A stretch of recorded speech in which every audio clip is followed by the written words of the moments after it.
వల్లే పార్టీ ఓడిపోయిందని విమర్శించారు మాజీ మంత్రి వైసీపీ నేత గుడివాడ అమర్నాథ్. అనకాపల్లిలో వైసీపీ విస్తృత స్థాయి సమావేశంలో ఆయన హాట్ కామెంట్స్ చేశారు. వాలంటీర్ల వ్యవస్థ వల్ల పార్టీతో పాటు కార్యకర్తలు కూడా తీవ్ర నష్టం జరిగిందన్నారు గుడివాడ అమర్నాథ్. నెలకు 5,000 కాదు 10,000 రూపాయలు ఇస్తామని చంద్రబాబు అబద్ధాలు చెప్తే వాలంటీర్లంతా నమ్మి మోసపోయారని అన్నారాయన. ఎన్నికల ముందు వాలంటీర్లు రాజీనామా చేయమంటే చాలా మంది నిరాకరించారని, ఇప్పుడు అందరూ ఉద్యోగాలు లేక ఇళ్లలో కూర్చుని బాధపడే పరిస్థితి వచ్చిందన్నారు గుడివాడ అమర్నాథ్.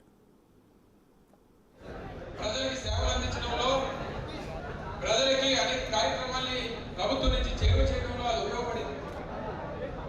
ప్రభుత్వం ప్రజలకి చేరువడానికి అది ఉపయోగపడింది, కానీ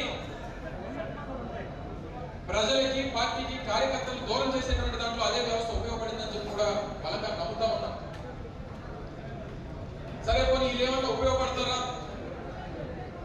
వీళ్ళేమన్నా మన ఎన్నికల్లో ఉపయోగపడతారా అని చెప్పి చాలా మంది ఆశించారు. నేను గాలివాకలో పోటీ చేశాను. ఈ వాలంటీర్లందరితో సమావేశాలు పెట్టాను.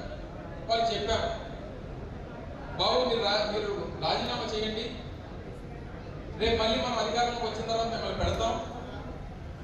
చంద్రబాబు నాయుడు అధికారంలోకి వస్తే మిమ్మల్ని తీసేస్తాడు, మీరు పార్టీ కోసం పనిచేయండి అని చెప్పానంటే, అమ్మమ్మ నేను గెజిటెడ్ ఆఫీసర్స్,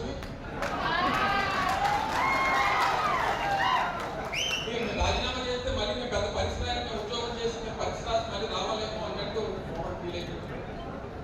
అలాగే చెప్పుకొని అందరూ ఒకలాగా ఉన్నారంటే అందరూ ఒకలా లేదు. కొంతమంది పార్టీ కోసం పనిచేస్తున్నటువంటి వారు ఉన్నారు.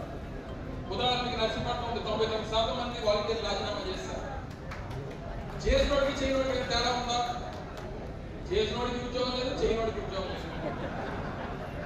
మొత్తం అందరికి పెద్ద చూపించారు చంద్రబాబు. మనం 5,000 ఇస్తుంటే 5,000 కాదు 10,000 అన్నాడు. 5 లేదు 10 లేదు, ఇంట్లో కూర్చున్నారు అందరూ కలిసి. ఇటు పెట్టినటువంటి వ్యవస్థ వల్ల మనం నష్టపోయి, మనం నమ్ముకున్నటువంటి కార్యకర్తలు కూడా నష్టపోయి, చివరికి అందరి వల్ల పార్టీ నష్టపోయి, చివరికి అధికారాన్ని కోల్పోయి రాష్ట్రంలో ప్రజలు పేదవాళ్ళు నష్టపోయి